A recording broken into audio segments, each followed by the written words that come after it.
Terima kasih pemirsa, Anda masih bersama kami dan Saku yang mengangkat tema yang tentu saja sangat menarik sekali. Kalau kita dengarkan tadi paparan dari guru-guru kita, orang-orang yang dirindukan surga. Ini luar biasa sekali karena kita tahu dunia ini adalah tempat yang memiliki banyak pilihan. Pilihan yang nanti bisa saja mengantarkan kita ke surganya Allah atau bisa saja justru mengantarkan kita ke nerakanya Allah. Maka orang-orang yang selamat adalah orang-orang yang selalu mengikuti petunjuk Allah. Baik, pertanyaan pertama kami persilakan kepada Bapak Bahyan. Assalamualaikum warahmatullahi wabarakatuh. Bismillahirrahmanirrahim. Perkenalkan, nama saya Bahyar, Jamaah Aroyan.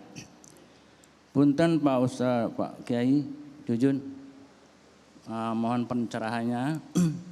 Apabila Pak Ustaz kita sedang melaksanakan sholat fardu berjamaah, tiba-tiba imam jatuh pingsan, apa yang harus kita lebih dahulukan? Menolong jiwa imam atau kita melanjutkan sholat dengan mengambil alih posisi imam? Baik, terima kasih. Terima kasih. Assalamualaikum warahmatullahi wabarakatuh. Mungkin agak keluar dari tema tapi tetap harus dijawab ini Kiai, biar kita mendapatkan istilahnya pengetahuan. Silakan Kiai. Ya, nggak apa-apa menyimpang juga. Sholatnya lanjutkan, imam kemudian diganti dan dalam tanda kutip ya dipercepat sholatnya karena untuk segera menyelamatkan jiwa imam.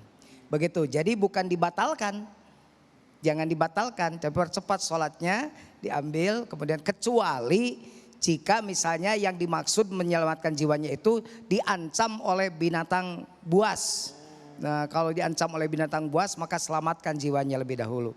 Oleh karenanya maka sebaiknya orang yang di belakang imam itu orang yang mengerti tentang tentang apa yang fasih bacaannya para qori. Makanya kalau kemarin ada rame viral, ada imam batuk sampai tidak bisa melanjutkan. Ujug-ujug yang belakangnya yang naik, imamnya mundur, yang belakangnya masuk, bacaannya lebih bagus. Sampai luar biasa, ternyata di luar dugaan. Bukan di luar dugaan.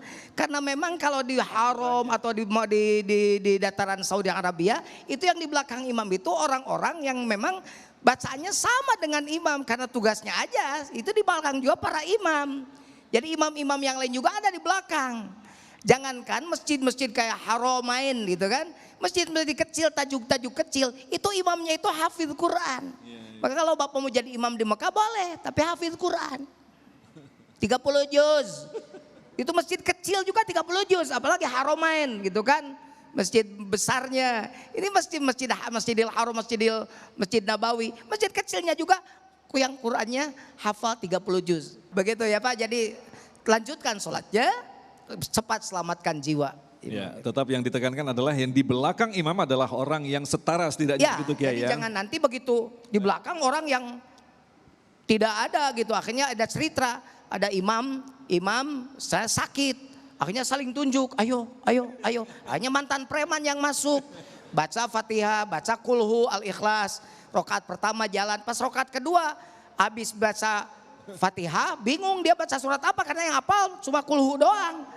Udah 10 menit udah ada yang berdehem, ada yang batuk, akhirnya dia balik kiri ke belakang. Nggak apa-apa Kulhu lagi, nggak apa-apa, karena kan batal semua gitu. Nah, makanya di belakang imam itu harus orang-orang juga yang sama, aqra'uhum linnas, yang paling bagus bacaannya, begitu. Baik, terima kasih. Jelas Pak Bahyan ya. Selanjutnya kami persilakan kepada Ibu Rusdi. Assalamualaikum warahmatullahi wabarakatuh. Waalaikumsalam. Perkenalkan, nama saya Ibu Suhartina Rusdi dari Masjid Taklim Masjid Aroyan. Yang ingin saya tanyakan Pak, tadi kan orang-orang yang dirindukan sama surga ya Pak. Nah ini kalau yang ciri-ciri wanita penghuni surga tuh kayak mana Pak? Oke baik, silakan Ustaz Asmar Lambo. Ya, alhamdulillah, assalatu wassalamu ala rasulillah. Bagaimana ciri-cirinya orang yang dirindukan oleh surga? Wanita, istri. Dalam satu hadis Rasulullah Sallallahu Alaihi Wasallam itu ada dua hadis yang sangat populer yang menyebutkan tentang wanita yang dirindukan oleh surga. Yang pertama itu Rasulullah menyebut ciri orang yang dirindukan oleh surga, idza nazarta sarratka. Apabila dia dipandang oleh suaminya, berseri-seri wajahnya. Ya. Jadi suami datang dari kantor senyum, Bapak mau makan di atas meja apa di atas ranjang gitu. Itu ciri-cirinya. Tapi kalau datang suaminya langsung, dari mana baru tiba di rumah? Oh, kayak mungkar datang. Wah, ini jangan-jangan ini. Curiganya tinggi. Nuduh suami yang tidak-tidak. Mukanya serem banget ketika bertemu suami. Tapi suami tetangga senyumnya minta ampun. Maka ini ciri wanita ahli neraka. Itu ciri pertama dalam hadis Rasulullah. Kemudian juga populer biasa kita dengar itu idza amarta ata'atka. Apabila dia disuruh, dia diperintah, maka dia taat kepada suaminya. Kemudian juga ada hadis yang populer, ada 3 amalan wanita sudah dibuka semua pintu surga untuknya. 7 pintu surga sudah dibuka semua untuknya. Ini hebatnya wanita nih. 1, kata Nabi SAW, wanita yang menjaga sholat 5 waktunya akan dibukakan 7 pintu surga ini. Ya, ke-7-7-nya dibuka semua untuk dia. Walaupun dia tidak sholat sunat ya Rasul, iya betul. Jadi sholat 5 waktu saja Bu. Yang kedua, yang menjaga puasa Ramadannya. Jadi kalau puasa Ramadan ini kita jaga dengan baik, ya, insya Allah kita termasuk wanita yang sudah dibukakan 7 pintu surga. Dan yang ketiga, mentaati suaminya. Ya. Jadi mudah sekali masuk surga bagi wanita. Cukup jaga sholat, puasanya, taati suami, udah masuk surga. Bapak-bapak kewajibannya banyak untuk masuk surga. Betul tidak Bu? Cuci piring itu kewajiban suami. Setrika baju itu kewajiban suami. Nyediain makanan itu kewajiban suami. Cari duit apalagi. Kewajiban wanita kan cuma 3. Jaga sholat 5 waktu, jaga puasa Ramadan, ya kan?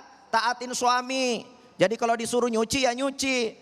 Ya, disuruh makan ya makan, disuruh masak ya masak, disuruh di atas boleh, di bawah boleh, semua harus ditaatin. Oh, lantai 2 rumah, bersihin di atas, di bawah semua harus dibersihin, di dalam, di luar semua harus dibersihin. Maka ketika ini kita amalkan dengan baik Bu, itu sudah ciri besar untuk menjadi ahli surga. Dan terakhir, apabila ibu belum bersuami, siapa yang harus ditaatin untuk menjadi ciri ahli surga? 2, taat Allah, walidain, taat orang tua. Udah ciri ahli surga. Saya kira seperti itu ya. Nah Kiai, mungkin nanti untuk penanya akan kita jawab pada segmentasi selanjutnya. Kita akan kembangkan lagi dari pertanyaan-pertanyaan Bapak dan Ibu ini Kiai. Kita tahu kan surga dan neraka ini adalah masalah yang sangat gaib. Dan kita tidak bisa berimprovisasi berpendapat tentang surga dan neraka dengan pandangan kita. Nah ini kebanyakan orang mengatakan ya sudahlah kita sudah mendapatkan surga dunia. Dunia ini adalah surga kayak misalkan jannati, baiti jannati dan sebagainya. Lantas menjelaskannya seperti apa? Karena sebagian orang selalu berpatok pada hal-hal yang empirik, yang bisa diraba. Sedangkan surga dan neraka tidak bisa Kiai. Baik, begini. Saya punya rumus, orang yang mau surga nanti harus bikin surga sekarang. Orang yang mau neraka nanti boleh bikinnya sekarang.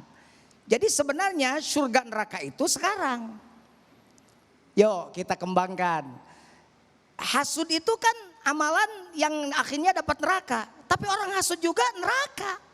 Hatinya panas gitu kan, benar gak?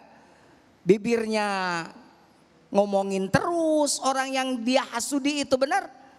Ya, jadi orang yang hasud itu adalah neraka.